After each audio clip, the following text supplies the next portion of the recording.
Alright, so this is a 2017 Jeep Wrangler Sport Unlimited. Jeep came with a aftermarket Pioneer radio already installed. My guy said it was acting crazy, so what I ended up doing is I put a Kenwood double in there. I don't know if y'all can see that because of the sun. It didn't have steering wheel controls, so I didn't have to worry about that. But like I said, the dash, I could take the whole damn dash out with no problem. They didn't have the screws, you know, in the stock spots, you know, to hold the dash in. So that's in.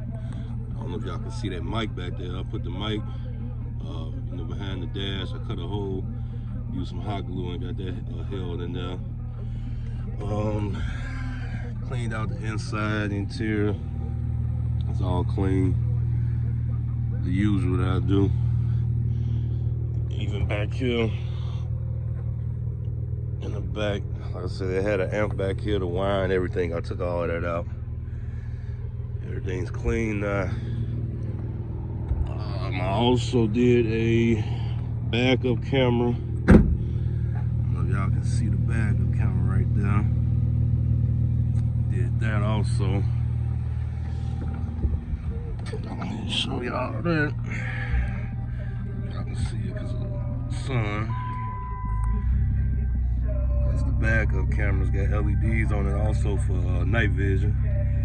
So that's good. And then I'm gonna show all this old wiring.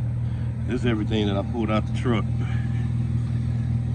All this old wiring. This was the relay for the bypass for the DVD or whatever on the old radio. Took that out.